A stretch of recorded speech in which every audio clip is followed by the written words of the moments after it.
Namo Namaha Bhaktam Sarvesham Hartam Swagatam. Welcome back to the channel Sanskrit Sopanam. I hope you are doing great. I am also good. And moving on in our series Learning Sanskrit through Gita, today we are decoding 28th Shloka from the second chapter of Bhagavad Gita.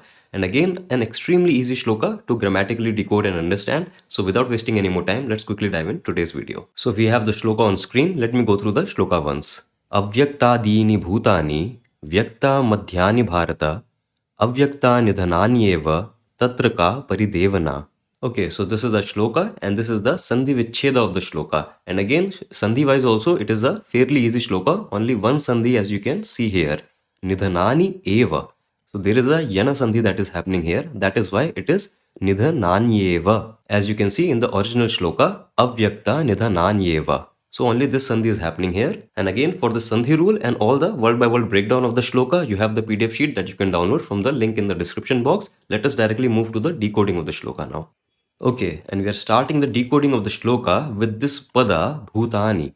Okay, so bhutani, this is of course coming from the pratipadika bhuta. And bhuta here, it is a neuter gender. It is a napunsak linga pratipadika. And this refers to all the living beings. Okay, so essentially it refers to all the people. And with this pada bhutani, Shri Krishna is explaining to Arjuna the nature of any mortal being, any living being. Okay. And as for the Shabd Rupa Bhutani, so this is the first word case, Prathama Vibhakti and plural, Bahuvachana of this Pratipadika Bhuta. Okay. So we are starting with this pada Bhutani, that means all the mortal beings, living beings. And now I'm asking a question, Kidrishani, that how Shri Krishna is describing the Bhuta. So in the shloka, as we will see, we have three different padas using which Shri Krishna is describing the nature of any mortal being. Okay, so the first pada is Avyakta Adini.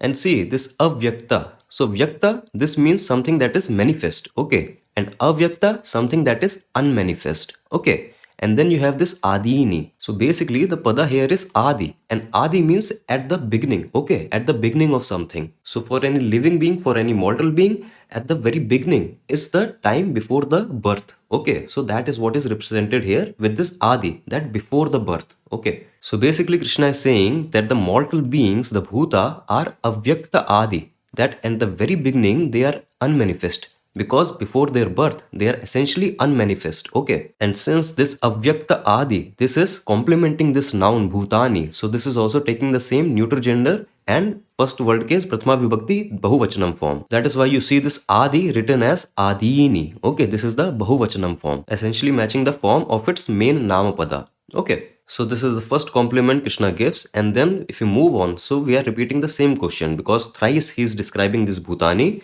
The second word is these Bhutani, these living beings are Vyakta Madhyani. Okay, and this Vyakta, as we saw, this means manifest. And this Madhyani again is coming from the pada Madhya. And Madhya means at the middle of something, the interim of something. And this middle part for any mortal being is the interim time between his birth and his death. So that life, that throughout his life, that part is the Madhya, the middle part for any living being. That is why I'm writing from birth till death. That the Bhutani, that all the living beings are manifest from birth till death. Okay, that's the meaning this Madhya is conveying. And again, since this Vyakta Madhya, this is also complementing this Bhutani. So this is also taking the Prathama Vibhakti Bahuvachanam form. For a neuter gender Pratipadika, that is why it is also changing into Madhyani. Okay. And then finally, if you open the last complement also. So the last complement is Avyakta Nidhanani. So Avyakta, we already know it is unmanifest, and Nidhanani. So the main pada is Nidhana, and Nidhana means death. Okay, so basically he's saying that unmanifest after the death. Okay, instead of this Nidhana, I could have also used this Anta. Because to show the very beginning, we used Adi. So to show the very end, we can use this Anta also. But Krishna is directly using this Nidhana, that is death. Okay, and then Nidhana also taking the Prathama Vibhakti Bahuvachanam form Nidhanani, as you see here. Okay, so in all, with this first line, Krishna is basically saying that Bhutani, all the mortal beings, they are Avyakta Adini. They are unmanifest before the birth. Then they become manifest from the birth till death, that time period. And then after the death, they again become unmanifest. Okay, so with this, as you can see, Krishna is simply pointing out the essential nature of any living being, any mortal being. Okay, and as you can see, it is very reflective of what he spoke in the previous shlokas also. So the same theme is continuing here also. Okay, but anyways, if you move on, so now we have this Tatra, as you can see in the second line of the shloka, Tatra. And this tatra, again, as we saw in the previous shlokas also, that the literal meaning of this avyaya, of this tatra, is there. Okay, when we are pointing to some geographical location, that there. But here this tatra within the context of the shloka is conveying that over that matter. Okay, tasmin vishaye, over that matter. So in that sense, this tatra has to be understood. So Krishna is completing the sentence by saying tatra ka paridevana. And this ka is coming from that question pronoun kim. Okay, since the Namapada is Paridevana, and this Paridevana, it is a feminine gender word, it is a Strilinga Pratipadika. So this Kim Pratipadika also is taking the Strilinga form, Ka. Okay, translating as what? And Paridevana essentially means grief. Okay, grief or lamentation. So we have similar synonyms also, right? Shloka or Vilapa. So all these are referring to the grief or lamentation. Very specifically, this paridevana, this refers to the grief that we feel over someone's death. So if you search in the Sanskrit dictionary, so you will find a meaning of this paridevana as kasyachit mrityoho jayamanam dukham.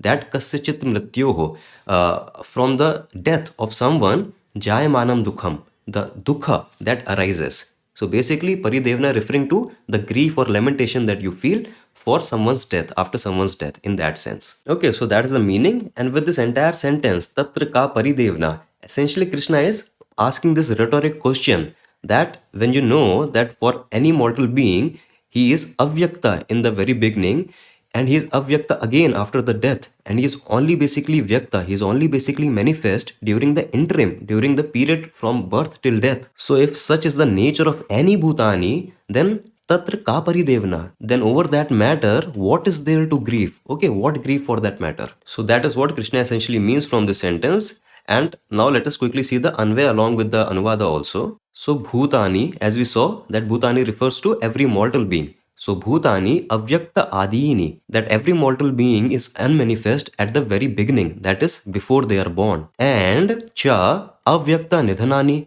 and on death also they return back to that unmanifest again. And so these bhutani are vyakta madhyani, that they are manifest only in the madhya, only in the interim between birth and death. Okay, so after stating this fact, he asked this rhetoric question that Bharata again referring to Arjuna, that O descendant of King Bharat, that O Arjuna, tatra ka paridevana, that what lamentation can there be over that matter? Okay, this is the Anuvada of this shloka. And by the way, for understanding these samasta pada, no, avyakta dini, vyakta madhyani, and avyakta nidhanani. So all these samasta pada can be understood with this vigraha, that we are basically saying yesham. Yesham means all whose. So we are basically saying that yesham avyaktaha adihi, that all whose beginning is unmanifest.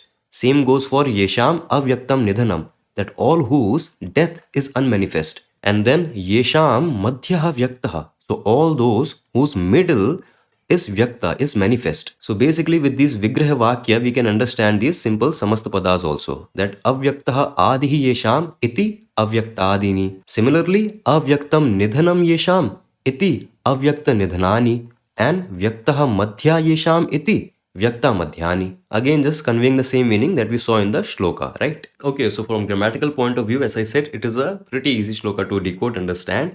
And from the philosophical point of view, so Krishna is basically from this verse onwards up till verse 37, he is going to pacify, is going to try to pacify Arjuna and to show him the right path from a materialistic point of view. The same point of view, the same perspective that is common for all of us, for mostly all of us living in this world. From that perspective, from a purely materialistic perspective, that whatever is in creation, including this living mortal beings, whatever is in creation, it is an effect of something, right? Every creation is an effect of something. And if it is an effect of something, then there must have been a cause. And generally, in a cause and effect relationship, the effect is what is manifest, and the cause is what is generally unmanifest. Because you see, you take an example of a seed also, that if we take a look at the seed, so we cannot see the tree in it. Okay, so that tree in it is in unmanifest state, but the effect of that seed is that tree fully grows and we see that manifestation. But again, eventually, when it perishes away, then that is again unmanifest. So every creation in this entire world also, this entire creation also, it follows this cause and effect relationship. And also another way to understand this particular example as given in the shloka is our dreaming state. That when we dream, in our dream state, we create an entire world. And in that dream state also, we have people, we have relationships, everything. But that dream state, that dream people, that dream relationship, that also did not exist before. It is only when we dream, we project that entire world. Okay. And then when we wake up, that entire world is gone. So do we lament, do we grieve about the dream people, about the dream relationships, about the dream achievements that we had in our dream? Do we lament for it? No. So same is the case with here also. And the argument generally given is, but we know that it is a dream. That is why we don't grieve when we wake up.